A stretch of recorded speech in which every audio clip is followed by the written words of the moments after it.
Today we discuss the wild story of the Stardust Ranch. We'll look at the Edmonds family and what they encountered while living at the ranch for over 20 years. From paranormal to poltergeists, animal mutilation to little grays. This story has it all. Find out how the Edmonds dealt with it all and what finally became of the ranch. I'm Mike. I'm Ian. And I'm Dave. If you thought some of our past alien stories bordered on absurdity, stick around and believe it or not. This is Necronomipod. It's a one-of-a-kind piece of property that just went up for sale in Buckeye. And its owner says whoever buys it will likely have a lot of unwelcome guests. Lauren Reimer went to check it out tonight. We have 4 bedrooms in the house. This seemingly peaceful Buckeye horse property was recently put on the market. We have a 10-foot deep diving pool. According to its owner, John Edmonds, Stardust Ranch also has one quality you won't find anywhere else. Well, we have 2 alien portals. We have one in the front and one in the back. And through those portals, he says they often get otherworldly visitors. The grays, unfortunately, that we have run into in the house and on the property are anything but peaceful. I feel like we don't, as a group, do enough team building stuff. Whenever we hang out outside of recording, we're always just, stuffing our faces with food or getting annihilated. We need to, join a club or something. Like axe throwing or something like that? Yeah. We're not golfers, obviously. I don't know. Maybe disc golf, frisbee golf, something like that. No. Like a hobby type thing? Maybe. A hobby / team building, chess club, a book club even. Not the frisbee thing, though. No? No, I can't throw a frisbee. You like disc golf? You can't throw a frisbee? Uh-uh. Really? It just doesn't work for me. I don't know why. We have one of the best disc golf courses in the whole area in our town. Yeah. Someone in my neighborhood actually asked me to go with them to that disc golf thing. I'm like, oh, no, I can't do it today. I don't want to be like, oh, yeah, I'm a loser and I can't throw a frisbee. What is it that, you can't do? I don't know. It just doesn't. Like, do you release it too late and hit yourself in the head or something? Yeah, it always goes sideways and shit. Really? Yeah, I just can't do it. I don't know fascinating. why. Is it because you're very high? No. This just never has worked out for me. Is there a putt-putt golf club? I would do that. That'd be cool. Like a weekly, or a bowling club. You guys want to go bowling? We'll do Big Lebowski style. We'll drink White Russians and I don't like bowling. throw rocks. You don't like bowling? I like bowling. I miss playing chess. I haven't played chess in a while. I used to play a lot. No, we never did our educational session on it. I've had that chessboard sitting in my house for about 1.5 years now. I'm supposed to teach you, right? We were supposed to just get together and drink some bourbon and play some chess, yeah. Well, you got the bourbon part down. Just have to add the chess piece. Yeah, we're good at that. We just got to do the chess part. Again, the team building, we probably would be better at putting these things together. We could do karaoke like you did to start the show last week. You got a lot of high praise for your Chad Kroger impersonation. I don't even know what you're talking about. I think I blacked out. Okay. I actually don't like karaoke. I think I've been karaokeing. I went karaokeing one time in my life, or did it. I like watching other people make fools of themselves. Well, you laugh at them. You don't want people laughing at you. Of course. Yeah. And I've never been drunk enough to where I'm like, yeah, I'm going to go do that. Now, on a microphone for a podcast, sure, I'll entertain hundreds of thousands. But you're not going to watch me do it. You're just going to hear me do it. So we have been in touch. Declan told me we're working with Nickelback to maybe do some kind of joint production together. We'll see. Really? We'll see what comes of it. Who knows? Do you know their new song, San Quentin? Can you sing I have all the heard songs to those? I wish I hadn't heard it. But yes, I have heard it. It's not good. No, it's really not. I think I was flipping through Sirius and maybe I stopped on Octane for Mr. Crowley, old Owlsy song or something. And then it snuck one in on you. I'm like, what is this horrible song? Oh, it's Nickelback. It's really bad. It's really. not good. I would even say even for Nickelback stuff, it's bad. It doesn't even really sound like Nickelback. It sounds like he's trying to be like a bootleg Metallica. Or like a cover, a Five Finger Death Punch cover band doing a cover of a Nickelback cover band doing Saliva or something. Yeah. Doing Sister Hazel. Saliva. Saliva. Not saliva, but Still, it's not maybe, good. Maybe it's like saliva. It could be. Yeah. But watch, it'll be number 1 on the charts for the next 6 months. That album will go to number. Is it a new album or just a random single? That's a new album. Is it? Yeah, I looked it up. Really bad. We played it here before we recorded one night, remember? That was after I heard it, yeah. It's not good. All right, well, we'll put that on the... I mean, we're acting like we would expect it to be good, but of course it's not good. Why would you expect anything else? But like I said, I think even for their standards, this one's bad. Not saying something. I don't know if I would have even known it was Nickelback. It sounds so different. Like I would have been like, oh, this fucking sucks, but I wouldn't have thought that it was Nickelback. Maybe the rest of the album will be gold. I'm sure it will be. I'm sure it will be. Chad Kroeger is like Tom Brady. He only has success. I mean, it's true. He's pretty successful, right? Yeah. Much as people don't want to admit it. Think of your favorite band right now. Chad Kroeger is probably more successful than that band. Think of your favorite athlete right now. Tom Brady's better. It's the greatest professional athlete of all time. Muhammad Ali, number 2. So anyways, we're going to put team building on the shelf for a while, I guess. We passed right over that without me being able to respond that I think Ali is a much better athlete than Tom Brady. How many Super Bowl rings does he have? Jim Brown is the greatest football player of all time, not Tom Brady. He couldn't sack Tom Brady. Mm-hmm. Tom Brady wouldn't hand the ball off to him because Tom Brady throws touchdowns. Jim Brown would run right over Tom Brady. So, well, Tom Brady doesn't play defense, so neither does Jim Brown. Okay. Tom Brady wouldn't hand the ball off to him. So, team building, like I said, we'll put it on the shelf. We'll come up with something else.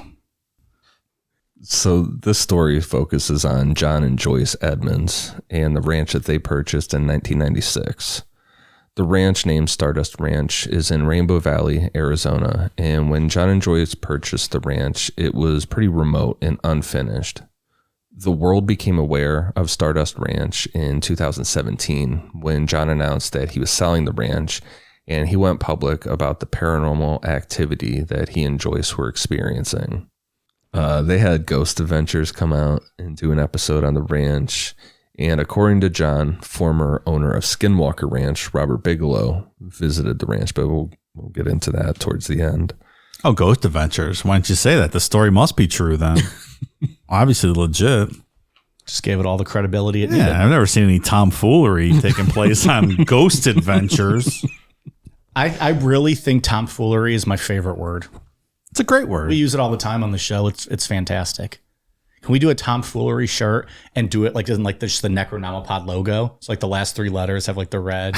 Absolutely. Sure. All right. So that'll be something we don't follow up on. But it's a thought that counts, right? We're idea men, Mike. We're not follow through men. Right. We have a lot of great ideas. Fantastic ideas. Fucking Declan's the follow through person. He just never follows through. He might be the most incompetent intern of all time. Get rid of his ass. Get one of those micro wrestlers in here and they can be our intern. We show up with like a table, like open interviews. They can bartend too. It's true. Well, Declan certainly can't do both. No, he's terrible. I can ask for a Miller Lite the other day. He brought me a Mike's Hard Cranberry Lemonade. I was like, what the fuck are you doing, pal? I asked for a Diet Miller. Which it begs to end. The bigger question is, why do we even have those in the house? Who's drinking those? I think they're his. He brought them with him to work? His mom packs them in his clown. lunch. His mom packs them in his lunch. Here's your bologna and your Mike's Hard Cranberry, whatever the fuck you said. You go work hard for those nice boys. He shows up, we just give him a wedgie. Mike fucked your mom last night. Oh, that's why she made you a shitty lunch. She was cum drunk this morning when you went to work, motherfucker. We just look at him eating his sandwich. How's that bologna sandwich taste? That's not mayonnaise. It's Daddy Mike's jizz. Back in 1996, John and Joyce were looking to slow down their lives a bit. John had moved to Arizona in his early 30s and opened up his own psychology private practice. Then he met Joyce, who at the time worked for the FBI. After a bunch of years of busting their asses and saving money, they decided that they wanted to buy a ranch. John would close down his private practice and Joyce would eventually retire. Most ranches in Arizona were out of their price range, but because the Rainbow Valley area was still pretty remote and the ranch was unfinished, John and Joyce could afford to pay cash for Stardust Ranch, which I'm sure is still a lot of fucking money. It was $237,000. I did a little recon on the real estate stuff here. And it's only 10 acres. I mean, when we talk about ranches out west, at least I do, I picture this big, like Skinwalker was 500-acre ranch. Like I picture this big grandiose ranch. This is 10 acres. It's not that big. So ranch, I think, is in quotes here a little bit. And what, 237 for 1996? That's a pretty nice ranch. It's a nice chunk of change. It's a nice property, but I don't know. Like when you hear ranch out west, don't you think of big sprawling hundreds of acres? I think of Skinwalker Ranch. Yeah, and Skinwalker's 500 acres. That's a big chunk of land. Much smaller by comparison. Yeah, 10 acres is not that big. So these two, at least on paper, seem like legitimate, professional people, not scam artists or anything like that. Yeah, I mean, he for real had a degree and had his own private practice and stuff. Yeah, they seem like legitimate people. Weird stuff started happening on the first day John and Joyce moved in. The day John and Joyce went to the ranch to start moving, they opened up the front door to find all of the previous owner's belongings were left behind. Like people just walked out one day and didn't come back. Hey, did they call it Stardust or was it already named Stardust when they moved in? I think they called it Stardust. Like that was their name for the property. What would you call your ranch if you bought a ranch? Big Dick Ranch. I'm just small. I mean, your ranch, not what you would call our ranch. I don't know. What'd you call yours? Did you have something in mind? Or you just, no, I'm just asking you. I don't know. I don't have a good answer. I'm not a fan of naming things like that. Like, I understand it's pretty popular for ranches to name them. Yeah. Like, I don't name my cars like people do. If I had kids, I certainly wouldn't name them. Like, I'm just not. I don't like to put names on things. It's so permanent, right? Yeah, right. Like, you don't know how long you're staying here. Like, maybe I want to stay at the ranch name for 10 years and let it tell me what its name is. Just be Mike's Ranch. Like, based on the theme for the last 10 years, this is like the Lot of Pussy Ranch. Or this guy collects fake championship belts ranch. Just let it name itself. Or like Coxman only in his own mind ranch. Something like that. It's like in Small Prince, he's only in his own mind ranch. Assistant to the regional ranch. I don't have a good answer. I thought you might. Maybe it depends. And you did. You didn't disappoint. Maybe it depends where you live too. Like maybe you base it, like if we're doing for real, like base it on the theme of the area. Like, I don't know what's in whatever the Arizona, whatever the terrain might be, or whatever wildlife might be right there. It's like out in the desert, I think. It's like 35 miles west of Phoenix is the area we're talking about. Yeah, so maybe based on that. Whereas, like, I think I've talked about on the show how much I love Wyoming. If I was out in Cody, Wyoming, maybe it'd be something like, Big Buffalo Ranch or something like that. Or like Big Buffalo Sauce Ranch. More fitting for me. That sounds like a delicious ranch. Stardust Ranch is a good name, though. I think it's cool. Yeah. Isn't the Stardust a Vegas place? You're thinking of Cody Rhodes. Oh, of course. I was thinking that for later. I was going to make sure we did not mention Cody Rhodes once before he left WWE to go to AEW. Do you know this? I do know this. Oh. Do you remember him? Like, were you with us watching wrestling? No, I think Gold Dust or Stardust? Gold Dust was his brother. Yeah, like in real life, his brother. Yeah. But then Cody Rhodes, before he left WWE, became Stardust, and it was like a Gold Dust-esque. Oh, I'm thinking character. of Gold Dust. Right? Yeah. But Cody was Stardust. Okay. And then he left to go to AEW before he came back. So there's been a lot of wrestling talk open this show, but I'm just trying to follow along, fellas. Stardust was a gimmick Cody Rhodes had. It was kind of cool gimmick. He was like a mystical type fancy thing. Like he came from outer space or something. Like it should have been a stupid, like ridiculous. I mean, but it still was ridiculous. Anyways, it doesn't matter. Enough wrestling talk. All this stuff was in the house. Like the people just left and didn't come back. John was pissed, and the realtor was like, just sell all the stuff or keep some of the appliances, if they're newer than the ones you have now. And John wasn't having it. So the realtor said that he would try and contact the previous owners. John and Joyce went out to grab some food while they were waiting to hear back, and they were gone for about an hour or two. And when they came back, all of the contents of the house were in the pool. There was a huge in-ground pool on the property that wasn't filled. Now there's just tons of shit in it. Can I just say that I found the original listing for this house? Mm-hmm. The pool is not that big. It's just a little tiny in-ground So it's not going to pool have like, it's not going to have refrigerators and things in it. I mean, yeah, it could fit some stuff, but I don't think the word huge is applicable in this scenario. It's just an average, regular, small to medium in-ground pool in the backyard. Did you read this guy's book? Yes, that's what I used for everything. Okay. Yeah. So maybe he inflated the size of his pool. Okay, that's what I assumed. So we're already inflating the size of pools. Yeah, this is all based off of John's book. Ascension Code, is that what it's called? No, that's a different one. Oh, He okay. has one that's just called The Incredible True Story. Oh, who of wrote Stardust Ascension Ranch. Code? I thought that was his. That must have been someone else's. Yeah, I don't know. Okay. John said that his initial thought was that the realtor hired a contractor to come move the stuff, and they kind of just said fuck it and threw everything in the pool. But given that it was only an hour or two that had passed, John knew that that wasn't possible. John called the realtor back, to which the realtor said that he had nothing to do with it. And as the conversation went on, the realtor told John, "You paid cash for the ranch. It's your problem now, not mine." That must have been a hell of a Yelp review.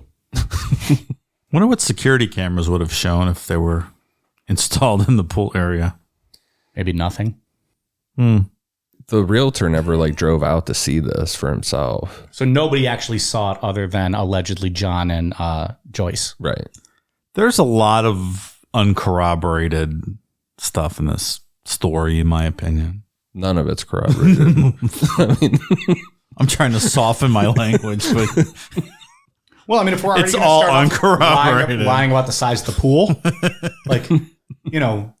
pick your battles. Maybe tell the truth on the little things so that we might believe the big things. yeah. about 2 months into living at the ranch, John said one day while he was at the house alone, he saw a man walking down a long dirt road to the house. John went out to meet the guy because there shouldn't have been anyone on the property. John said that the man was about 5'9", was wearing a green button-up shirt with the sleeves cut off, and had long gray hair and a gray unkept beard. And this guy was holding a machete. John walked up to this guy, and at about 10 feet away from him, John said, "Who are you? What are you doing here?" Like that kind of stuff.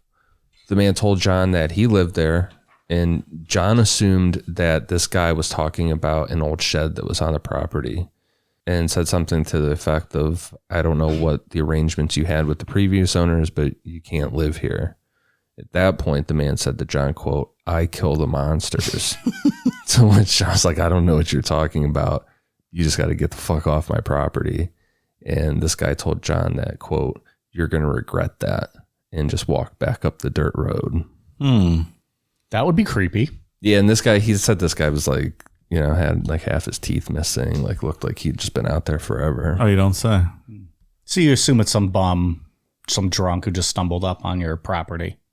Yeah. It's kind of out in the middle of nowhere. Where'd he come from, though?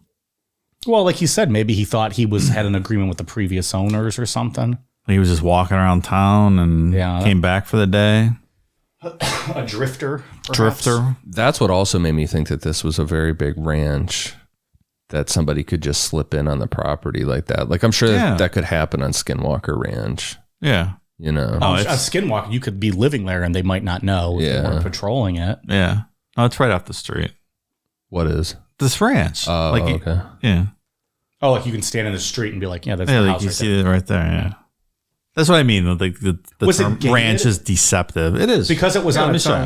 you. So it does make sense that it'd be weird how this guy got in there then. Yeah, then it'd be nobody should be on the property for sure. Oh, yeah. That's right there. Hang on, is the pool in this picture? It's just a little indoor in-ground yeah. pool. If I went to a hotel and that was the pool, I'd be very disappointed. Exactly. That'd be one of those womp womp. That's a Best Western hotel pool. That's what that is. If that. Yeah, if it's one of the new remodeled Best Westerns, Best Western has that beat. Ugh. Now I know how every girl that slept with me in college felt like when my pants came off. She's like, oh. You mean like big. Okay. I was led to believe the word huge was appropriate in this room. Ian's outline said it was huge. Ian's outline said this cock would be huge. Wah, wah. What's that? You have that sound clip we use on trivia where it's like, bam, oh. Don't you have it? That's what happens. So John and Joyce were thinking to themselves, like, what the hell is going on with this ranch? And they got a few answers when they tried to have a landline installed. John called the Southwest Bell Telephone Company and scheduled an appointment. 2 times John scheduled the appointments to have the landline installed, and both times no one showed up. John spoke to a manager because he was pissed, and the manager told John that the ranch had a reputation and the contractors refused to do work there. Really? So there's stories of a high school kid killing himself, like senior year, shot himself in the head with a shotgun. In the Ghost Adventures episode that we talked about in the beginning, they do a depiction of this kid committing suicide. It is fucking graphic for no reason. Like you know what I'm talking about. You watch it, yeah. They did it in the house or on the property. Like the kid lived in that house at the time. Yes, that's the family that not who they bought it from, but the people that lived there before the previous owners. Right. Twice removed owners, whatever. Right. Yeah, when I was watching that the other morning, the Ghost Adventures thing, and that like I thought it was going to be like one of those like cutaway type kill, you know, like you just hear show it. Yeah, they just, and his fucking head just explodes everywhere. I'm like, what is happening? Must have been Sweeps Week when that episode aired. Any of those rating pops. That show is one of the most ridiculous shows I've ever seen. I cannot believe it's just season after season. Was it like 20 something seasons? I have never seen an episode. It's absurd. I just see the little clips you guys show me of Dude Bro and stuff. I just have no words for that show. This is what you guys want to go see live, right? No. Ancient Aliens. Oh. We missed that, by the way. Yeah, it was like 6 months ago. Wasn't it? Yeah. What show did we just say? Ghost Adventures with our pal Zach Baggins. He's got the museum out in Vegas with the paranormal stuff. He had Robert the Doll visited. I remember that. I think I was mixing up the two shows and probably mixing up two different people. That's not surprising, Mike. Who's the dude with like the spiked hair? The Dude Bro. Ancient Aliens. Okay. He's like smokes a lot of weed type bro. He's not a dude bro. Zach Baggins is more of not exactly a dude bro. I always call the Aliens guy a Dude Bro, and I just assumed he was the same guy on whatever the Ghost Adventures. He's been confused this whole time. I feel bad, Mike. I'm sorry. I mean, it's two ridiculous men, right, that we're discussing. It doesn't matter. I think all my jokes still stand. And then out of the corner of my eye, I caught this white light, and it was also caught on video. Whoa, what was that? It's the we're all gonna die. It's like previews of everyone. Whoa. I did get a good laugh out of it. It is it's something. Like, what's that spirit box thing they have? It's very loud. It's like and you're trying to hear like this audio above emanating from the spirit box. I think we should do an episode on like paranormal equipment, because there's some really cool stuff out there. Like EVP type stuff. Yeah, but there's even like some really cool shit like the voice of God helmet that can make you feel like you're having an out of body experience and stuff. Like there's some really cool stuff. That guy's just a fucking idiot, you know, and kind of makes a joke of everything at the end of the day. Like he has a cool museum and stuff, but yeah, like that's cool. He makes everybody look like fools, really. So there's a story of this kid that killed himself in the house. There's also talk of a white supremacy group that previously owned the ranch. Really? There was like a shootout happened there, like an ATF type thing. Wow. Yeah. Like before, like, so 3 removed them? Previous owners? It would have to be. Yeah. Interesting. I didn't really see like anything concrete on that. Yeah. Is anyone supposedly got killed in this shootout? I'm guessing, yeah. It's like some more spirit energy for the house. Yeah, bad stuff happening. Mm-hmm. John also started seeing UFOs, basic ones, just lights in the sky that he would catch and like, oh, that's not an airplane kind of thing. And then basic poltergeist activity, cabinets opening up, closing, stuff moving around their own. Very Skinwalker Ranch-esque in how things are playing out.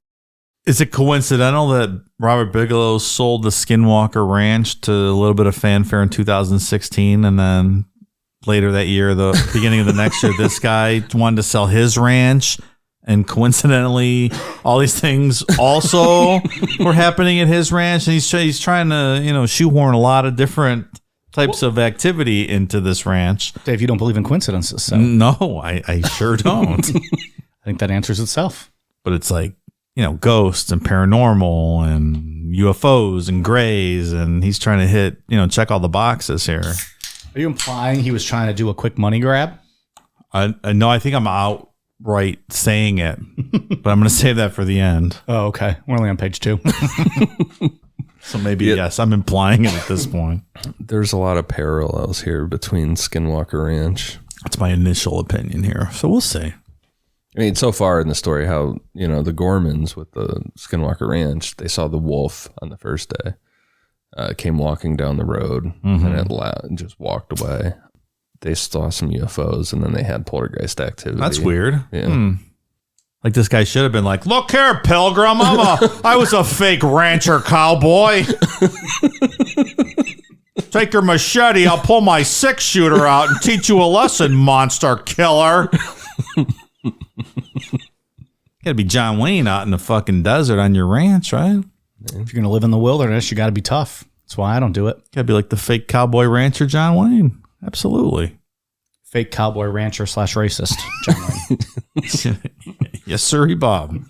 Didn't he say some fucked up shit in Playboy or something? Yes. Complete racist, that guy. He's not a nice person, John Wayne. No, why do we keep having him on the show? Why do we invite him back? He's a fucking asshole. Bar him from the studio. Is Declan going to stop him? You would think. He's back crying in a corner thinking about how you fucking anally probed his mom last night. He's sipping his Mike's Hard Cranberry out of a straw. Look here, you communist Declan. I'd love to see John Wayne kick Declan's ass. That'd be all right. It's not very nice. He's our employee, Mike. What are you talking about? We don't threatening violence. We don't pay him. Jesus. I'm not even sure why he shows up every week. So as this paranormal activity started to ramp up, John and Joyce started to experience the classic animal mutilations on their property. John got the idea that he wanted the ranch to serve as a nonprofit rescue for Rottweiler dogs and horses. John had, I want to say it was like 6 dogs at the time, and one of them was his favorite.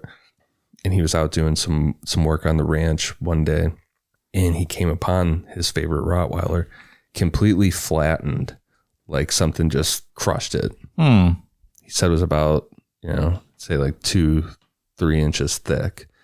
No insides anymore, nothing, no blood. So in Ghost Adventures, they showed the flattened horse. Yes. Didn't look like a flattened horse. It looked like someone had skinned a horse and laid the hide on the ground. It looked suspect. It was for sure. Eerily intact. The whole hide. Like, yeah, someone skinned a horse. They went and bought up one of those bear rugs and laid it on the ground, and they were like, look, this bear got mutilated. Yeah, I'm not sure what that was, but very suspicious. I didn't see a picture of the dog flattened, though. I don't think a picture of the dog exists.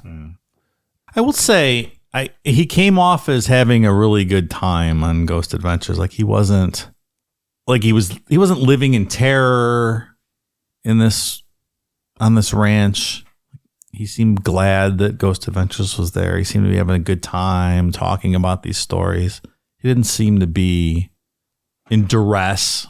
Yeah. Exactly because of all these things that were taking place.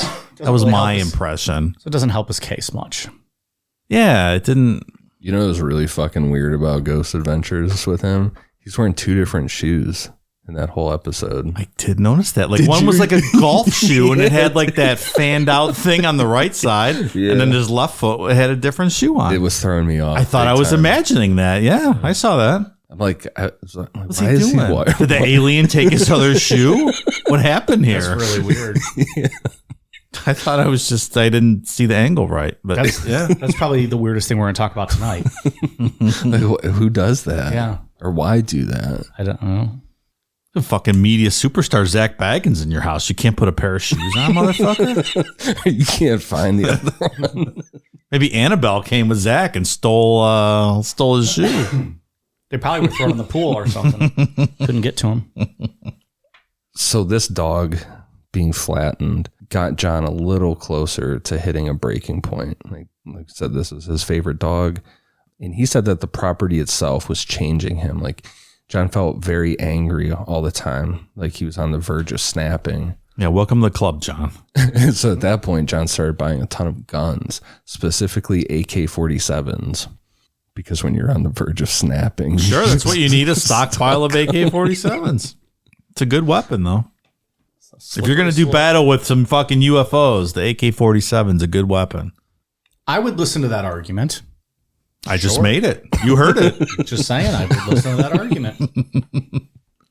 At this point in John's story, things start to take a turn to get really creepy.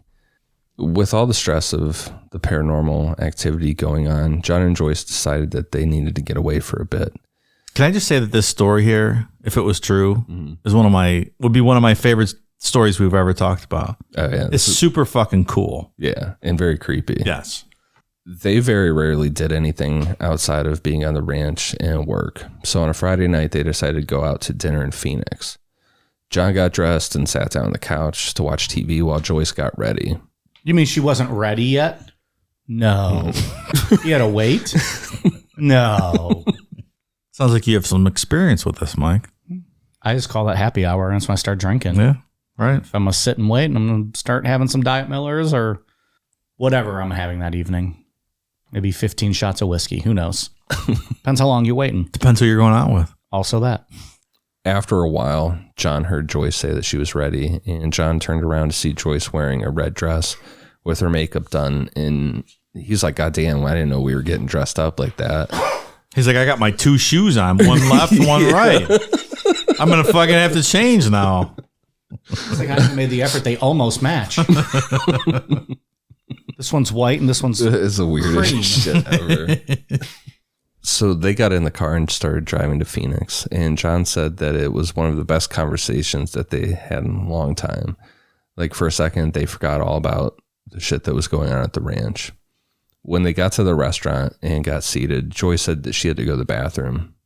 John pulled his cell phone out of his pocket and turned it on to see if he had any messages, which I had to put in the notes here. That is the most fucking annoying thing that old people do. I can't stand that. What?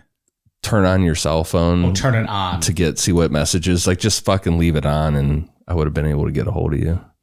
Old people doing that. I have not done that yet, so I'm not at that advanced age, but I will try not to do that as I grow older. I wonder in this day and I'd appreciate it. Do old people like old people nowadays turn off their iPhones? Why would you do that? That's what I'm asking. Like, I don't think they would. Maybe it was because this is like the old flip phone days. Yeah. Where, you know, I even struggle if I see those flip phones to know how to turn the sound off. Nowadays, it's one little button on the side of an iPhone that your sound's off. So you think that's a thing of the past? And if you're using an Android, then heaven help you. There's no hope for you as a person in general. But my mother-in-law still does that. She only turns it on when she needs to use it. I'm like, well, I can't. We just can't get a hold of you. Yeah, so even a landline's on all the time. Yeah. Like, I don't understand that. Yeah. Like, just turn the volume off. Yeah. In my experience, old people do that a lot, and it's really annoying. I never have the sound on my phone. I just don't ever, because I don't want to be caught in one of those situations where you forget to turn it off and it goes off at the wrong time. Yeah. My phone is always on silent. I don't even have the vibrate feature on. Just always on silent. Same. And then, if I look at it, we all check our phones enough that it's not like hours are going to go past where you don't see anything. So be like Mike out there, everyone. Or be like Dave, getting up there in age, but you still keep your phone on. Good for you. I do what I can. And he'll even wait till you go to the bathroom and check his messages. He won't even look at his phone while he's sitting there having dinner with you. You're a swell guy. Very in tune with the conversation. Thanks, man. You're all right. Appreciate you putting that out there. Well, because I'm the opposite. I'll just be looking at my phone while you're talking to me. Sorry. I have bigger fish to fry. You're looking at your phone while you're deep in Declan's mom, so it doesn't matter what you're doing. It's true. I'm on the Twitter, just scrolling through, seeing who died today. Texting Declan. Did you ever hear your mom make this noise, Declan? Well, he's just down the hall in his bedroom. He still lives at home. So I text him like, "Hey, listen for this one. 3, 2, 1, now." And then you really start working her over, and he has to hear it. Give her the old what for? I am not hard in the slightest right now. That's what Declan's saying in his room. We all know he's lying. So when John got out his phone and checked his voicemail, he had multiple messages from Joyce being super pissed that John had obviously ditched their dinner plans. John called Joyce and was like, "I'm sitting at dinner and you're in the bathroom here." To which Joyce is like, "No, asshole, I'm at home, upset that you left me here." As John was trying to wrap his head around what was going on, the Joyce in the red dress sat down at the table, and John told the real Joyce on the phone that he would call her back. John looked across the table and said that this was the first time that he really looked at Joyce's face since they got to dinner.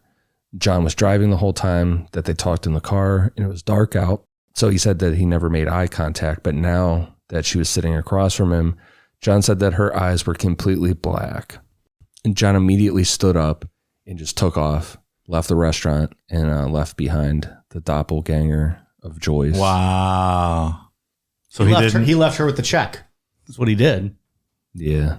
He left her with the check. Doppelganger Joyce had to pay that bill. He should have doppelbanged her. It's like a free pass, right? Should have brought her home and had a threesome. Who are the two women? Both your wife. You're not cheating. It's not cheating. Strangely enough, it appears that doppelbanger Joyce was a better conversationalist than regular Joyce. So yeah, I feel like that's a weird jab at his wife that he makes in that book. He wrote that in the book. Were they still together when he wrote that? Yeah. Yikes. They were together up until the end of the story. There's a lot of things that John says in his book that it's like, God damn, man, that's like a weird jab at your wife. But he wrote the book in what year? 2019 that came out. And he was still married to Joyce at the time. Mm-hmm. It seems like that would be something you put in a book if she was like your ex-wife. Yeah. Just as like a low-key like jab. That story, if true, is very cool. Very scary, but very interesting. I don't even know what to make of it. Yeah. I don't even know what I would do in a situation like that. And John says in the book that the doppelganger thing has happened multiple times. Wait a minute. But he doesn't ever talk about the other ones. It's just this. He chooses to keep those quiet. Yeah. He did anal with the doppelganger Joyce on another time, I bet. That's why he's not talking about it. Well, he said that there was even doppelgangers of him. That he did anal with himself. that like Joyce encountered. Hey, you just fucked yourself up the ass. he jerked himself off and just call it masturbating. 4 hands are better than 2. You can get all the holes. I don't know. It's a very cool story, though. It is a cool story. Like, I'd like to believe in the back of my mind that this happened, because I would love for something like that to happen to me personally. So the phenomena started getting stronger, and stuff like John couldn't find the keys to his car, and they would just drop in front of him like they came out of the sky. He and Joyce also started waking up with weird marks and bruises that weren't there when they went to bed. They both started getting the feeling that something was happening to them while they slept. At that point, John started hiding baseball bats around the house on top of his multiple AK-47s. Then after a couple months of waking up with these weird marks, John had a face-to-face encounter with what was causing them. So, but speaking of those marks, Joyce said she was actually molested. Like she said she woke up and her thighs were rubbed raw like the Grays or whoever was in the house had molested her. That's a whole different level there. It's an ongoing thing it's gone on for like 10 years. 10 years. That's a long time to live in a house. Long time to get dry humped raw like that. Yeah. The Amityville people left in a few months, right? Yeah, 6 months? Yeah, George Left was out of there. They made that story up and then they got the fuck out of the house. Art Bell would have been gone in 13 seconds of the first thing happening. He's made that very clear. You don't stay in one of these houses. No. I wouldn't either. That's what most people. If this is true, I would have been gone as soon as that stuff was in the pool and I figured out that nobody actually did it. But I guess if you're financially restrained from that, like if they sunk all their money into buying this ranch, you didn't have any other money, you had no place to go. Did we say that though? Because I mean, she's FBI, he's a psychologist. They're probably okay. I don't know. And also what I would probably do is just not tell anyone and just sell it. Get that stuff out of the pool and then just sell the fucking house. I just think it's presumptuous to say, "Oh, I would leave and go somewhere else." Like, not everyone has that option or the resources available to do that. Sure, but go stay at the Best Western for 2 nights and have an actual huge pool, and then you're fine. The other thing that's really weird about this story with Joyce is that she, as far as the aliens are concerned, like the shit that we're going to get into, she never sees any of this for herself or really remembers any of it. She says that she's taking John's word for it. Yeah, exactly. Like, so that whole like molested by the Grays thing, there's 3 options. Either she's lying and she's in on this story with John. There really are Grays doing something to her at night.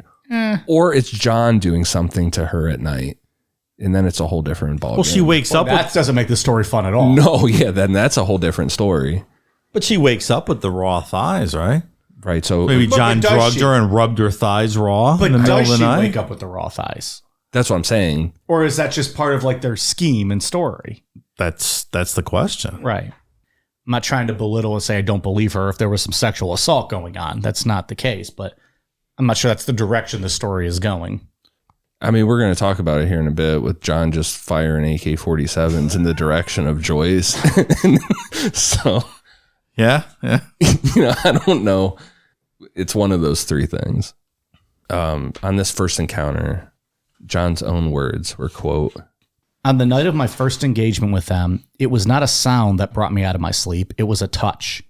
I had been lying in bed for about 90 minutes with my eyes closed, unable to fall asleep. In some kind of dreamscape, in and out of consciousness, and I felt a cold and clammy thing touch my arm around the wrist and stroke my forearm along the inside right up to my elbow. I just want to smell his dick. I immediately sprang into action. I grabbed the baseball bat from behind the headboard and I swung as hard as I could right in front of me on my side of the bed. I heard a hiss. It's a little hard to describe. The closest thing I can compare it to is if you take a knife and puncture a soccer ball or football. It was that sound of the sudden evacuation of air underneath pressure. Like a queef.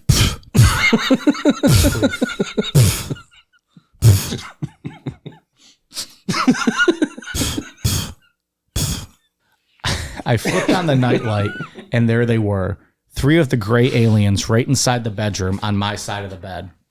They stood about 4 feet tall. They had no genitalia. Their arms and legs were very thin. They were a little thicker up in the chest area, and their waists were uncommonly thin. They had large globe-like heads with bulbous black eyes. Their eyes were what haunted me the most, like insect eyes, giant fly eyes.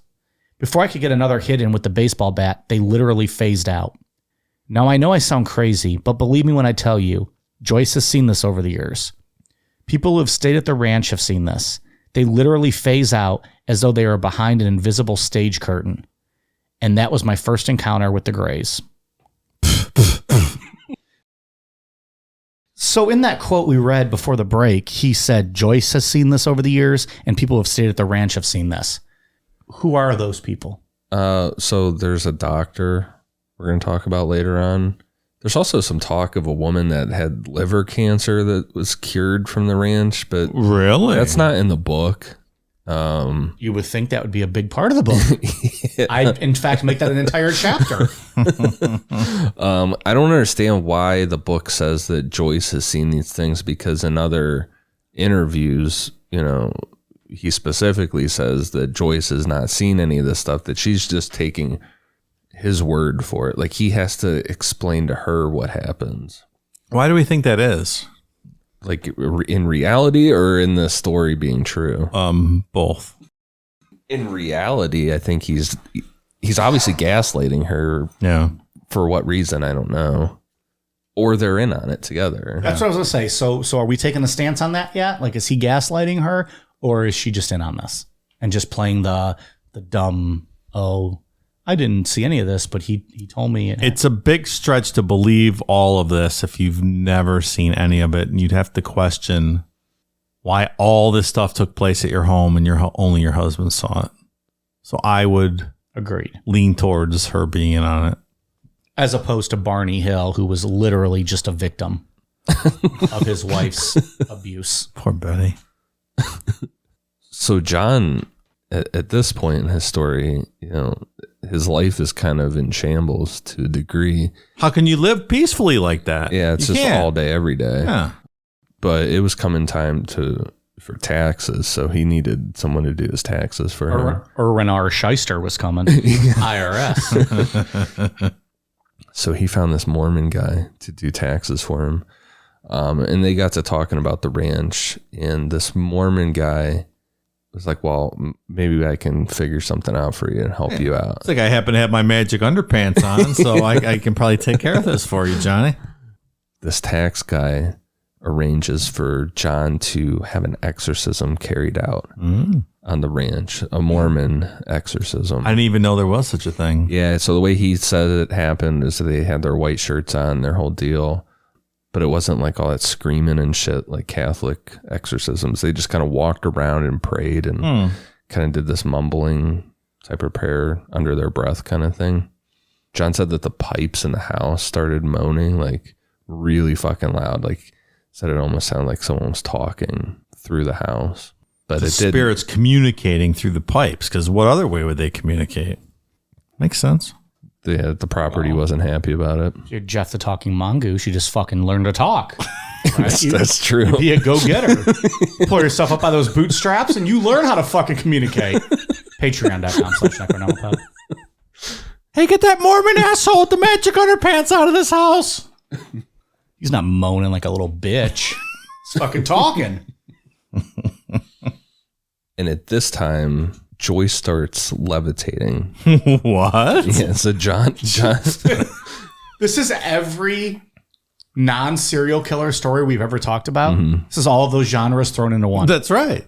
It's a composite. This is like the grande stuffed burrito at Taco Bell. Like it's a little bit of everything that we've talked about. A little bit of paranormal in my life. A little bit of alien grays in my life. Yeah. And then like just sprinkle it on top. You had like that little accoutrement of doppelganger just thrown in there. Animal mutilation. We got some of that too. So John said that he woke up one night to Joyce levitating. Who hasn't? Am I right? And he was always able to stop her before she gets out of the room. He would be able to wake her up. Wait, before she floats out of the room. Yeah. While she's levitating, he's like, come on, back to bed. Yeah, he gets her back into bed. Wait a minute. Hold on. So then they get this. They start to figure out that she's actually in the process of being abducted by aliens. That's what's actually happening. According to John, this is not in the book. This is in a recorded interview with him. He said that Joyce told him that she would rather die than be abducted by aliens. So that's why John gets all crazy with the AK-47. He said that on Ghost Adventures. They had an agreement. Yeah. Yep. I don't know if Joyce was in on that agreement for real or not. He had an agreement. I'm going to kill that bitch before I let the aliens have her. If I can't have her, nobody can have her. Ugh. Jealous much, pal? Don't make her feel better than I ain't going to be having no grays fucking my wife up there in that spaceship. I'm going to cut her in half with that AK-47 before I let that happen. Fun fact, I once fucked Declan's mom wearing a gray suit. It was awesome. I walked into his house, looked at him, I was like, take me to your leader. And I fucking banged his mom out on the couch. Don't worry. I made him like a Stouffer's home meal before Some Stouffer's mac and cheese or something. something like that. It was like one of those ones with the little brownies in it too. Yeah. Like a complete meal. Yeah. Kids cuisine, remember those? Yeah, he made him a kid's cuisine. Mac and cheese, green beans, and a little brownie. You covered all the food groups. That's nice of you. Thinking about Declan's nutritional well-being, Mike. Exactly. And then Appreciate I gave his that. mom some protein. So, yeah, this is John's words on this whole using AK-47s to save Joyce from the aliens. In every instance, once I finally got her to open her eyes, she would slowly descend to the floor, sit up, then stand up, and calmly walk back to bed. In each of these instances, she had no recollection the following morning at breakfast of what had happened. This, as you might well imagine, put a strain on our marriage. Joyce had to believe that I was telling her the truth because she had no recollection of it. Of course, that said, with everything we had seen going on at the ranch, it wasn't a huge leap of faith of her to believe that she was levitating above the bed, outside of the bedroom, and down the hallway towards a final destination we did not know. I feel like he could have thrown a rope over the top of her with some sort of like pulleys or something and did like the Chinese basket trick and spun her around on his dick because she's got the levitation part going. Like, that would have been great. Make some fun out of it. Yeah. Make some chicken salad. Chinese basket trick, no basket needed. Hell yeah. Just spin her around. This finally reached a dramatic conclusion one night when I was unable to wake her up even by grabbing her ankles. Nor was I able to stop the slow movement 3 feet off the ground, down the hallway, and out the side wall. She went right through the wall. All I could do was walk beside her to see where the traction beam was taking her. When I got outside, using the door, because, you know, how else would you get outside? Well, she went through the fucking wall. He clearly didn't, though, right? So I opened the door to get outside. I looked up, and there was a metallic disc in the air, maybe 100 feet off the ground, and maybe 100 feet in diameter. And out of it was coming a blue-white light. I ran back into the house and got an AK-47. Joyce was moving underneath the center of the disc. The blue-white light was still fixed on her. I trained the AK-47 on the source of the light underneath the disc. I opened up with the banana clip, which, for those of you who don't know guns, is 2 clips taped together upside down, so that when one runs out, you pull it quickly, turn the clips 180 degrees, and reinsert it into the AK-47. Whatever I did, it worked. The blue-white light disappeared, and Joyce was dropped to the ground. This time, she did wake up fully. This time, she did have full recall of what had happened. I didn't see anything anywhere where she said like that she had full recall of any of this. And she's never come out and disputed any of that. What, and said like none of this happened to me? Right. No. How do we know the tractor beam didn't switch her with the doppelganger Joyce? They took the real Joyce up in the spacecraft, She's still up there, maybe. left the doppelganger down here. He's been doppelbanging the doppelganger. Well, he Ever did since. say, though, he noticed a difference in the face when he finally looked at her. Well, they fixed that problem, though. Oh, She had black eyes. they had time to tune. They're like, oh, we forgot about the eyes. Let's fix that They had little time to detail. kind of touch it up a little bit, make her a little bit better. This story might be sillier than Ed Walters and Stan Romanek. Yeah, it might be. Yeah, it's somewhere. There's like this. Well, Stan Romanek went as far as trying to give us video evidence, right? Yeah. Yeah, That's where Close Your Blinds originated from. it is. Well, that theory I've always had, but that's when we made it known. Well, on it's the common show. sense. Sure. Yeah. You applied your learned knowledge to that show, though. Do you know why I've never been abducted by aliens? Because I close my blinds. So they can't see you in the house. They don't know that you're there. Jury's still out, but it might be sillier than that. If you start shooting guns in the bushes in his underwear, now we're really taking over Ed Walters. I think John was probably wearing his underwear when he was doing this in the middle of the night. And his wife's in a tractor beam when he's firing off fucking AK-47 AK-47 rounds at the spaceship. I think he's going above and beyond Ed Walters. Ed Walters had a shotgun. Yeah. It was like just one big shot. He unloaded a whole clip and Banana clip. put another clip in. Do we appreciate his hustle, though, of just trying to sell this house? He's making a go of it, right? I personally do. You're like in a, small 10-acre ranch out in the middle of nowhere, 35 miles west of Phoenix. You're trying to sell this house. Maybe some stuff happened here. Maybe some stuff that the general buying public who might be interested in purchasing a ranch like this are not fully aware of. Let me make them aware of the goings on at my Stardust Ranch, and maybe they would be more inclined to purchase this property that I have for sale. And like we said, after Skinwalker, it's the hype. It's the cool thing. It's a sexy topic. But I guess if you're a part of the paranormal UFO community, you probably don't take kindly to that, right? No. Was there any MUFON or NICAP involvement in any of this? Did they ever come check it out? Nothing credible. No, nothing that I... It didn't even meet the criteria enough for them to start, staking him out and sitting outside his house? No. Okay. Zach came, though. Yeah, Zach came. Well, no one's on his level, right? Like, I mean, he's the best of the best. We've established that. He's the ultimate dude bro. Him and his fucking high buddy on Ancient Aliens, I guess. I thought they were the same person. I was going to say 10 minutes ago. You didn't even know who the fuck we're talking about. I think they're both just dude bros. If you showed me 14 photos right now of whoever this guy is you're talking about, Bilbo Baggins, I could not tell you who he is, I don't think. I could tell you who my dude bro is from Ancient Aliens. I'm more impressed you pulled out Bilbo Baggins than anything else. Where'd that come from? That's fantastic. I read The Hobbit back in high school. That was where I decided to end that journey. And I decided not to go any further with that shit. That is not for me.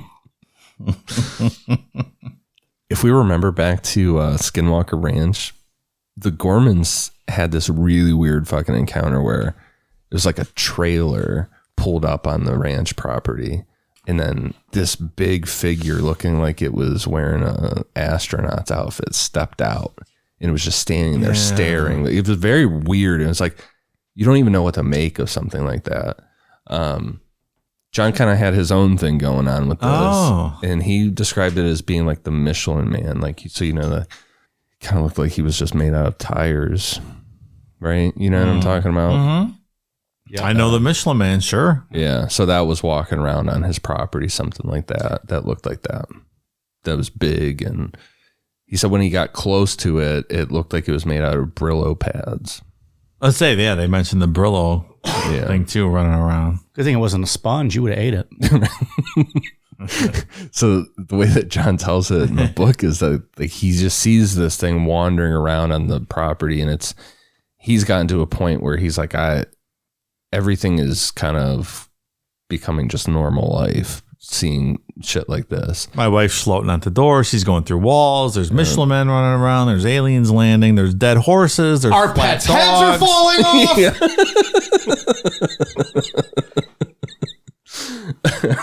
Just wanted to retire and save horses. But no. He said one time the Michelin Man entity got close to him, like got too close for comfort, and John unloaded on it with the AK-47. And nothing really affected it. Like it didn't even really acknowledge his existence at all. It just kept walking. I picture the Stay Puft Marshmallow Man in Ghostbusters. Yeah. Like, I'm going to attack him.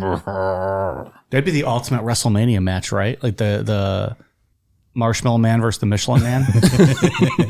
Hell in a Cell. The only way to contain them, right? That's right. Keep puffing up. Cell's there. Yeah. Oh, that'd be a good one.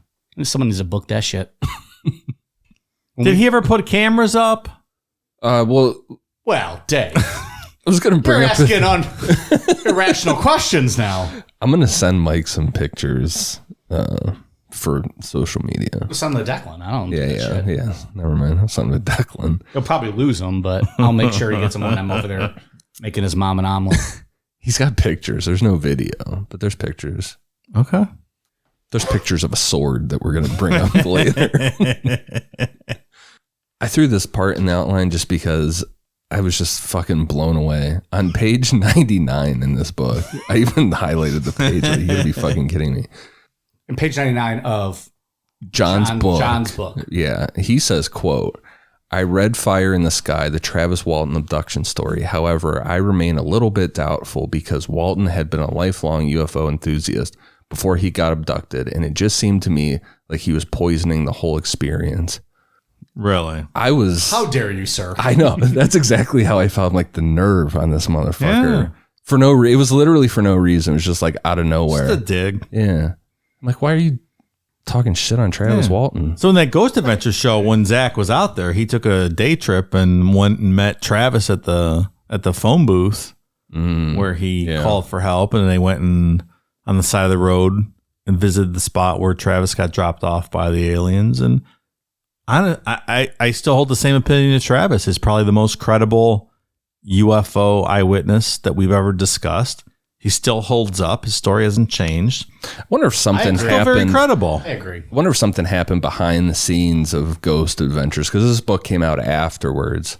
I wonder if Travis was like, hey, fucko, we know you're lying about all this. They got them together or something, and they maybe scrapped. And Like he had a bet. Like he thought maybe Travis was gonna be more on his side in the show. Or yeah, something. that could be. That's interesting. That very well Because could be. it was like a dig at Travis out of nowhere, and I'm like, this motherfucker is talking about shooting AK-47s at UFOs. Yeah. But you have the nerve to, try to discredit Travis Walton. I still 100% believe Travis Walton, and watching that show too. just reinforces that. Still think- very credible. That's one of the few things we unanimously agreed on, right? Like, I think we all believe that story. I think so. The movie's a little goofy, a little campy, but Well, sure. it's still a good movie. Actually, early Like, 90s I enjoyed it. type. Yeah. I think the biggest thing is that all those guys, all of them took multiple lie detector tests from different places, and they all passed. I think that statistically gets to be impossible after a while. Not that I 100% believe in the accuracy of lie detectors. No, but neither do I. But if you're going to take what the one guy took 6 or 7 of them, and he passed every one. No one So ever why the showed fuck do you any take of those 6 or guys 7 of them to be if lying. you aren't sure you're telling the truth. Yeah. Like I would have punched people in the face the 5th time they asked me to take something. Yeah. The only thing that would have made that movie better is if probably Nicolas Cage played Travis Walton, right? That would have been really cool. Wasn't a her. You can't argue that. Like Academy Award we're talking at that point. Who was it? DB Sweeney, right? Something like DB that. Sweeney. Yeah, that was good. I don't remember. That was one of those movies where I didn't know a single person in it. I don't think. It's been a couple years since I think whenever we did that movie, that show that we all watched it, but I don't remember anybody big name being in that movie. It's really cheesy, and then the alien scenes are fucking terrifying. They're very terrifying. And Travis did not have a good experience. He's one of the ones that was very scared by everything. Yeah, I enjoyed the movie. It's cheesy, but it's not. Yeah. It's not bad. So in December, and John estimates that it was 2007. So we're talking like 10 years at this point. All this stuff's been going on. John was driving behind someone who was driving a truck that was filled with shit, like they were moving, along with a Christmas tree, like they had it tied to the top of this truck.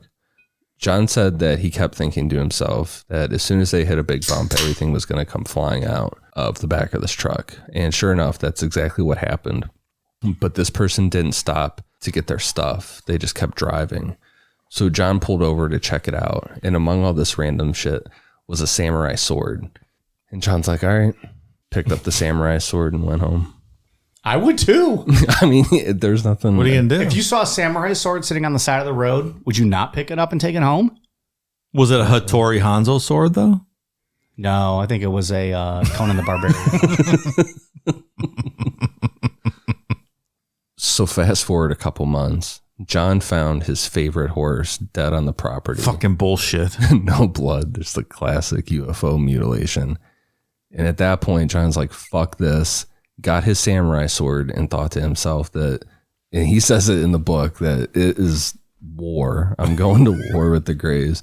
With the Greys. Like, next time I see a Grey, it's on site. They're getting the samurai sword.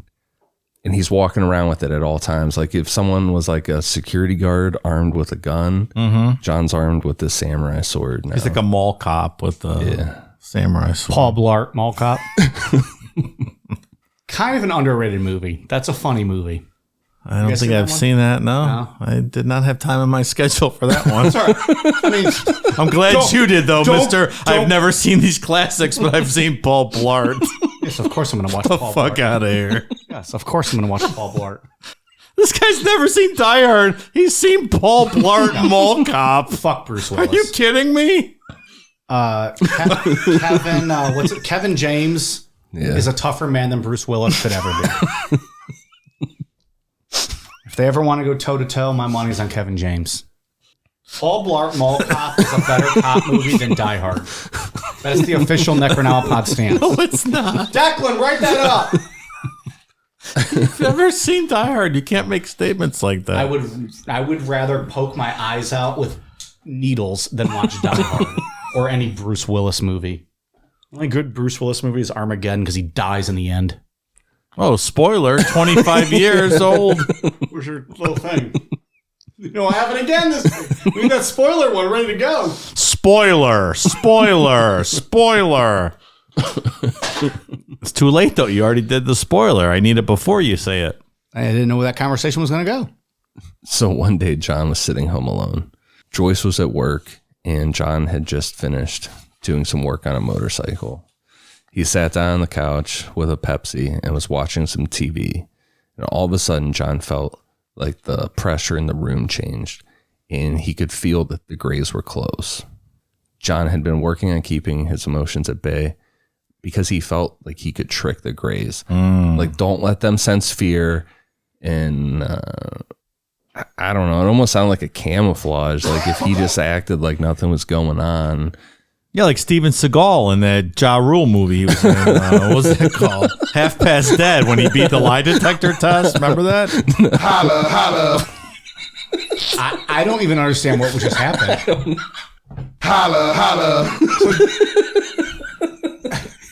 Ja Rule made a movie, or Steven Seagal Ja Rule movie is called Half Past Dead, and Seagal was like an undercover. And you're making fun of me for Paul Blart Mall Cop. You're watching Ja Rule movies. I've seen everything, though. You can't make that argument. You've never seen Die Hard, and you have time to watch fucking Paul Blart. Because I have self-respect. I don't watch Bruce Willis movies. So Ja Rule made a movie. Who directed it? I don't know who directed it. Steven Seagal, undercover agent in Ja Rule, and he beat the lie detector test. Holla, holla. It's a good fucking movie. Half Past Dead. Sounds like it should go on an Academy Award. I think that's the right movie. But yeah, they were questioning him because he was undercover. And so the mob bosses or whoever was like, put him into lie detector test or whatever. And he beat it because he's Steven Seagal and he beats everything.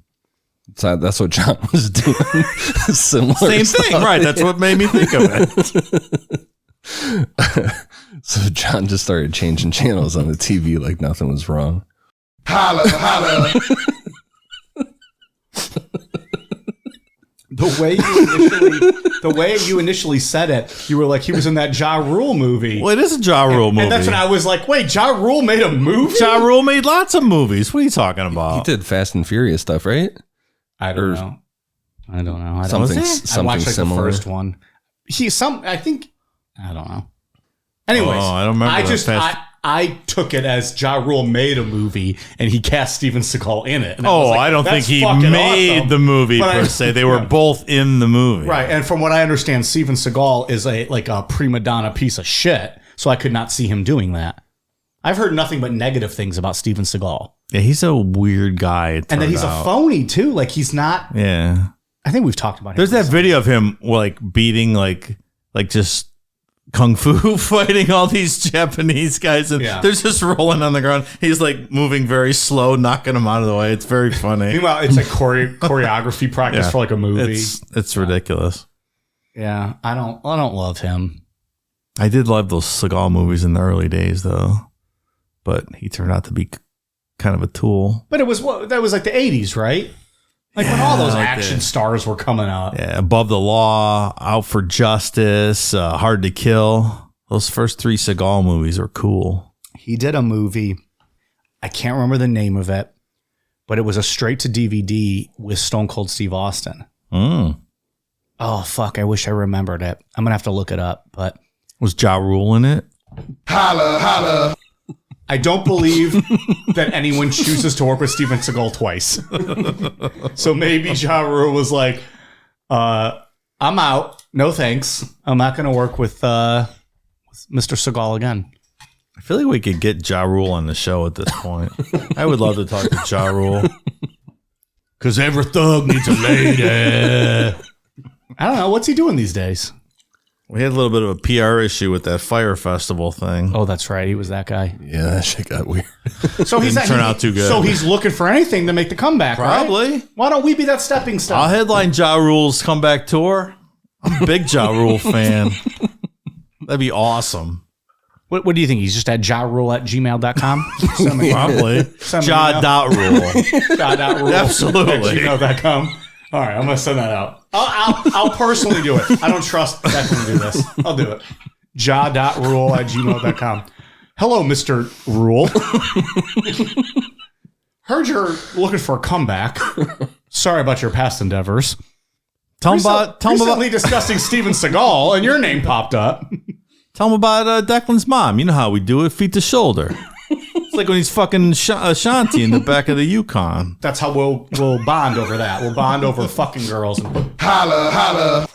That's how I'm going to title the email. Holla, holla. I got to finish for fucking you with the skirt on. The backseat of the Yukon. That'll be a great episode. Mm-hmm. It would be cool. All of our fucking I would love to talk to paranormal and macabre. That's fucking awesome. We do all these serial killers ghost stories. One Sunday, we just release a full episode of us talking to Ja Rule. That'd be the greatest thing ever. Come on. So Holla, holla. So Firefest. That sucked, huh? Tell us about it. How about those peanut butter and jelly sandwiches? Am I right? Holla, holla. How the fuck did we get on this? Steven Seagal. Like beating beating the aliens test reminded me of Steven Seagal beating the lie detector in Half Past Dead. That was a stream of consciousness that, like... Good thing I had that Ja Rule clip handy, am I right? So first time in weeks you had a good clip handy. So John's just sitting there chilling. And where he was sitting, he had a view of their sunroom. And he said that he watched 3 grays materialize, like they came out of a portal. And the way he describes it is like you just see them kind of poke out of thin air. Like sometimes you'll just see like their forehead come through. Like that Skinwalker portal. Yeah, and they just kind of look around. He said sometimes they just slip back in, sometimes they fully come out. That's scary. I think he's copying off Skinwalker, but still scary.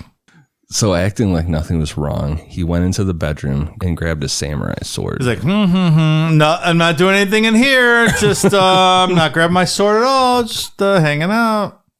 John casually walked down the hallway, opened the screen door to the sunroom, and straight up ninja style cut the head off of one of the grays. Fuck yeah, John. And the other two just vanished. And John was left with the body of a dead gray. He put it in the freezer, but when Joyce got home, the body was gone. Question. Is it illegal to kill a gray? Answer. No. Later on in the book. How can it be? He claims to kill like 18 of them, right? There's a whole lot of this going on throughout the book. This is just like the first time he talks about killing one. And their bodies just phase out, like they said before. They just go away. Is he a psycho or is he a savior? Some might say he's both, Mike. Holla, holla. There's this quote later on in the book that just had me cracking up. John wrote, quote, "In the time I had been living at the ranch, I killed numerous grays, a number of them with my samurai sword and a number of them with my bare hands, picking them up by the ankles and just smashing them up against Fuck yeah, Johnny.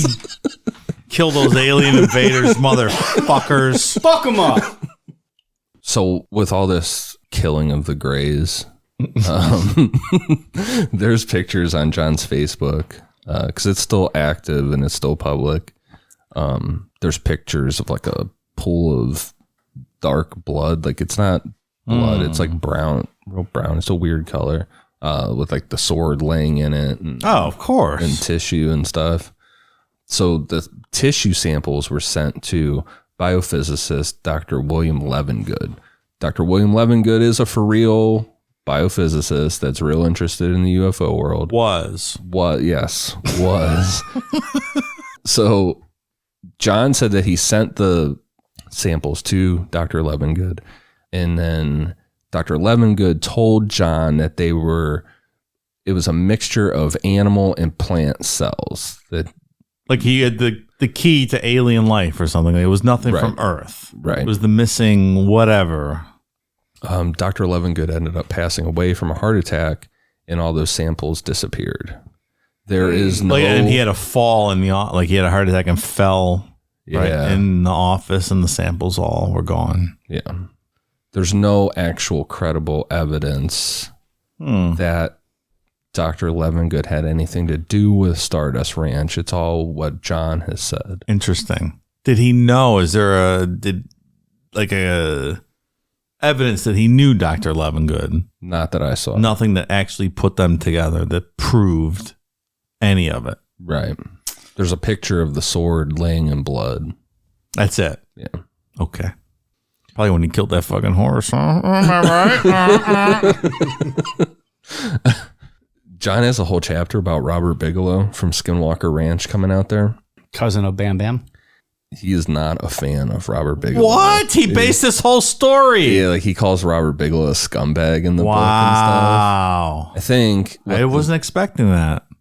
He says that Robert Bigelow came out there and tested stuff on the ranch, then refused to give him the results of those tests. The results or the answers that he wanted of that test. And he said that Robert Bigelow kept lowballing him on a price for the ranch to buy it. And he doesn't give any numbers or anything in the book.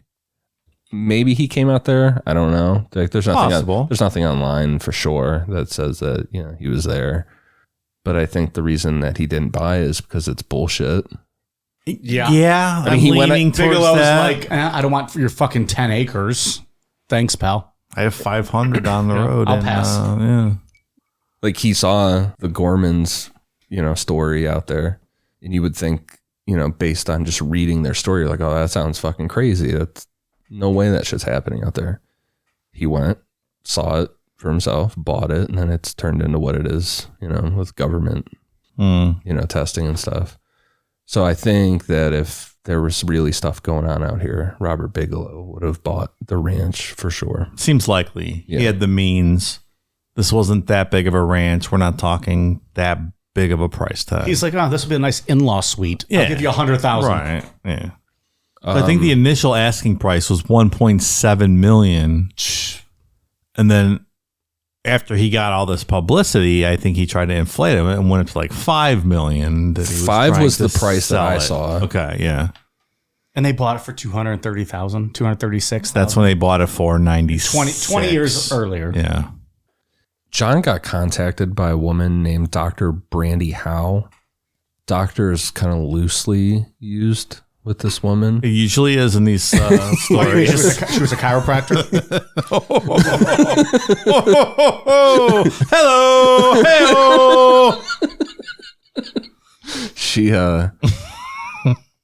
She's like one of those ladies that runs a crystal store. Mm-hmm.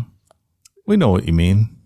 She came out on the ranch and did all this cleansing stuff, a lot of meditation, things like that.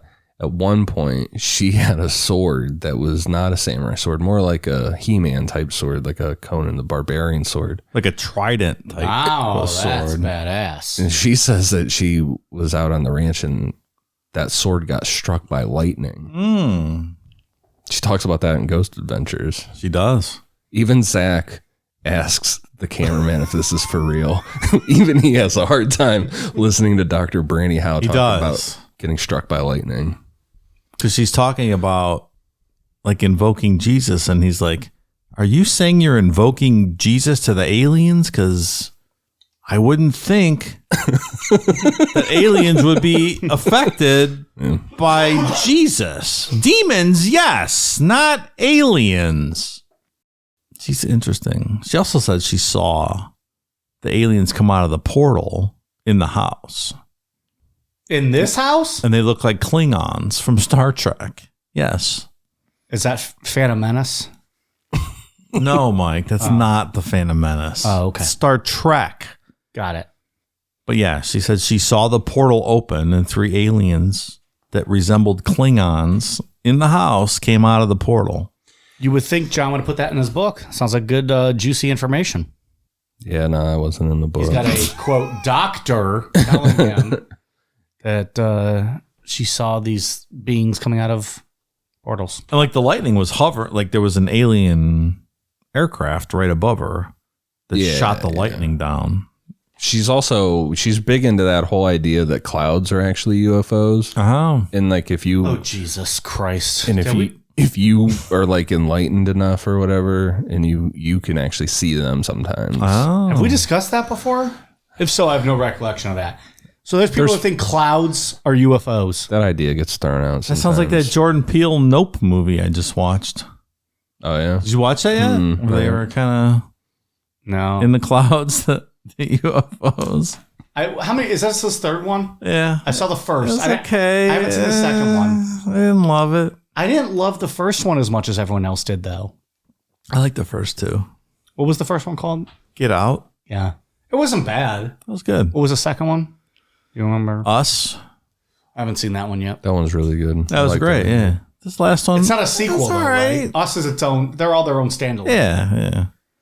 I thought for sure when Dr. Brandy Howe got introduced to this story, it would have been something like Stan Romanex. Remember, Stan ends up getting with this woman that was also abducted by the same aliens as Stan was, and then they have this connection. They found That's each quite other. a coincidence. Well, and then she comes and like stays at Stan's house, and Stan was basically having an affair and That's right. gaslighting He's like, his hey, wife, guess what? This I forgot all about that. this girl's moving in with us because she got abducted by the same aliens. Fucking crazy, right?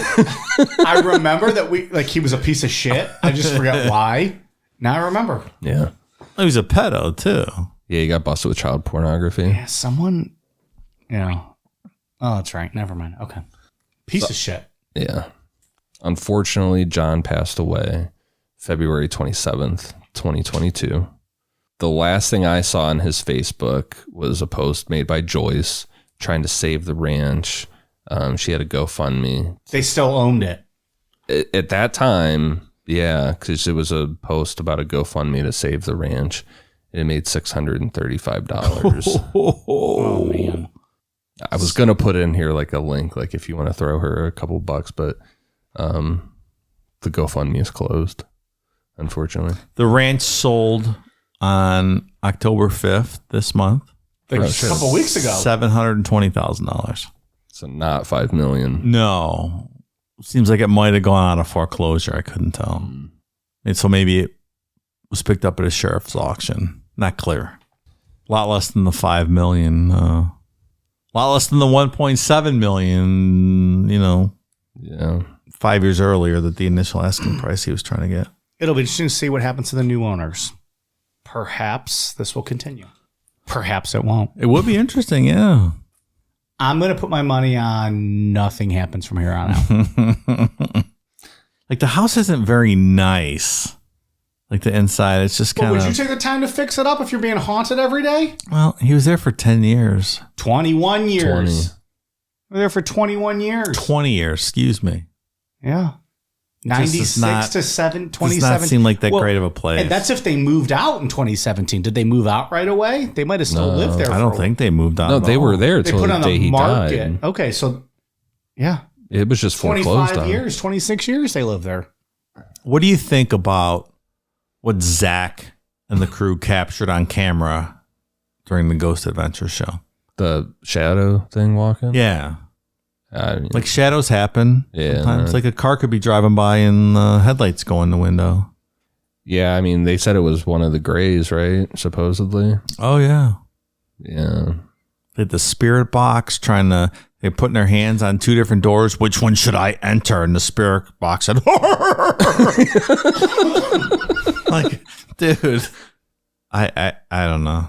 That's the thing. Don't get that show. That's actually I would say the biggest piece of evidence that Ghost Adventures is just straight up bullshit, that they came out to Stardust Ranch and left with all this evidence, because there was nothing paranormal. There's legitimately nothing was going on. Yeah, there's nothing paranormal ever happened at Stardust Ranch. I think it's either one of two things with this story. It's either John was just straight up gaslighting Joyce and concocting all this shit, or like you said, he saw that Skinwalker sold in 2016. I think that's what it was. It's like, oh, I think she was probably in on it too. Yeah. They read reports of what. I think she was on it. Yeah, they read reports of what Bigelow got for Skinwalker, and they're like, oh, let's throw all the fucking everything happening at this ranch. Grays, paranormal, suicide entity coming back, this and that, cattle mutilation and everything. Yeah. It gets really, it's like outlandish after a while in this story, you know? It's like the whole samurai sword thing is just like, you expect me to believe that? Yeah. That a samurai sword just bounced off the back of a truck? Yeah. And that became your main weapon? It's like God sent. He also talks about nunchucks in some interviews, but he doesn't talk about the nunchucks in the book at all. Of course not. He talks See some nunchucks whooping Gray's ass. That Sounded sounds better good. when he had to beef up an interview. He's like, "Oh, I'm going to bring up this. I'm going to give you an exclusive. Haven't talked about this in my book. You know that I'm trying to make money on. Tell you the whole story, but I use nunchucks. I used to make nunchucks. Yeah, I want to see some Grays getting her ass whooped. I have my nunchucks Chinese Star factory in my garage going on. Did we talk about this on air, or was it off air? I don't know. I never made nunchucks, but I used to buy the little gimmick toys at all the whatever store I was at. Oh yeah, butterfly knives, Chinese stars. We just talked nunchucks. about this, going to like super like trashy fairs and being able to buy yeah. butterfly knives. Oh yeah. I don't recall. at the carnival or whatever. Yeah, you walk out, you're a certified ninja. Fuck yeah. There was also, and you have a laser pointer. And a laser pointer. I got the laser pointer right here, man. What's that? Do you? Absolutely. What? Have we Look at used that before? Woo, woo, Hellraiser. Woo, woo. Yeah, we used Look at Pinhead. I got it so I can show you guys stuff on the TV, but it doesn't really work on the TV. Yeah, it gets weird when you put it on the TV. I forgot all about that. There was one other thing on here where there's a nuclear power plant about 40 miles away, and one of the guys involved got big skin cancer. Remember they showed a picture of his skin cancer arm from dealing with something. It wasn't really clear what happened. Who was that even got the cancer? I'm not sure. I was only half paying attention because the show, I just can't with that show. And then I looked over to my right. Surprisingly, they caught it on camera. The white light that had been in the corner of my eye. Okay. I don't know if it was Satan or Beelzebub or Jesus, but I felt a weird sensation. And like that one clip they were filming in the room, and he was holding the sword. Yeah, he got like possessed by the sword. And he was possessed, and they were leading you to believe he was about to chop the head off of one of his crew who was sitting next to him. So it seemed They're like, Zach. They were like freaking out. Zach. He's like, oh. I was like possessed for a second. I didn't know what I was doing, holding this sword. Little did I know that when I picked up the sword, I would have no control over my actions. Meanwhile, you have people like Heather Dobson that we interviewed that wrote a couple books, like doing actual cool stuff, trying to, look into the paranormal and stuff. Without all this nonsense. Yeah. I find no credible evidence here. I believe he poached Bigelow's story. I think he saw what Bigelow reportedly saw what he got for the ranch, for Skinwalker Ranch, and concocted with his bride Joyce. Not the doppelganger Joyce, the regular Joyce. Yeah, the real one. The real Joyce. These stories, they threw everything in there and said, I think we can pump up the price of our ranch. And I think that's what happened. It kind of snowballed from there. I wonder why. Why not make it believable? Pick one thing. Skinwalker Ranch had it all, but the Gormans were terrified of it, you know, and they wanted to get the fuck out. And they took a big hit on that. You know, Robert Bigelow didn't give them what they paid for it. Yeah, I mean, maybe if he acted like he was scared of everything. You look at the show and he's having a good time. He's talking about, you know, showing Zach, letting him hold the AK-47, explaining what a banana clip is, and talking about how he's shooting at the UFO. He didn't act like somebody who had been terrorized for 10, 15, 20 years and whose wife had, you know, fucking levitated out the door and was almost abducted by a spacecraft. It's not the feeling I got. Yeah, like, you didn't kill any Greys with a samurai sword. No. You shouldn't have brought that up. Like, you should have left that shit out. Like, after you killed the first one, wouldn't you have put a GoPro on your head for the when you killed the second one, so to capture some evidence of it? Something. None of it. This whole time, there was no photographic anything. You didn't install cameras or even Stan thought of that. Yeah, Stan anything. Stan had great video of the alien out behind the blinds in the backyard. He at least made the effort to provide it. Absolutely. That's what I'm talking about. Made the effort. You got to make the effort. I think it's just the, you know, same shit. Yeah. People make up stories, makes the rest of the UFO world, makes it tougher to figure out what's what. Same with, you know, Zach Baggins makes it harder for people looking into ghost things. And I love this doppelganger story. Like, if that was true, that is some cool fucking shit. And I would love to see that, but he told that story good. Happened. I think that one was good. That's a good story. Because he said that he just like left. Like, as soon as she sat down, he saw the black eyes. He didn't say a word. He got up and took off. That's what you would really do, I think. That's a good story. That I want to believe. I mean, I would like to believe that he really killed a Grey with a samurai sword. Absolutely. I want to believe Black Eyed Kids too. I'm still waiting for him to show up my door one night and let him in for tea time, but hasn't happened yet. Okay. Thank you very much to new patrons Laura Brigner, Brittany, Andrew Goslin, Lorna, Goose, Kat Lobov, Madwood, Julie Covington, ran out of free shit fuckos. Fuck Augusta Geen, marry Mrs. Hildebrand, kill Britney Spears, Derek Sando, Dank P, Patrick English, Thursday brunch on College Mike's fuck schedule, Russell Gunn, Life in Humboldt, Arlie Roost, Amy Hammond, My Balls, Your Jaws, Shanna Tucker. It's not even me. Ben Over, Bitch, Nancy, Markayla Blattner, Count Poison, Bryant Brown, Ashley Sparks, Spooky Forever, Fuck Ian Twice, Marry Dave Forever, Kill Mike by Snoo Snoo, Michelle Freibarger, Edmund Bollenbacher, Casey, Mike sounds like Tom Hanks Chode Muffin. What's up? Ron Howard, Wendy. Is that the real Ron Howard? Yeah, right. Can you imagine? Thanks, Opie. Wendy, Crystal Wright, Vicky Hendricks, Mike's Hard for Shawn Michaels Tights, Memphis Moth, Krista Mackey, Melinda Trotsky, Hazel, D. Snootson Blue. I think it's D. Snutzer Blue. Okay. Amanda Jones and Molly Souza. Thank you very much. Patreon.com/Necronomipod. For iTunes, I have one for 23 Huey, Furry Pickles.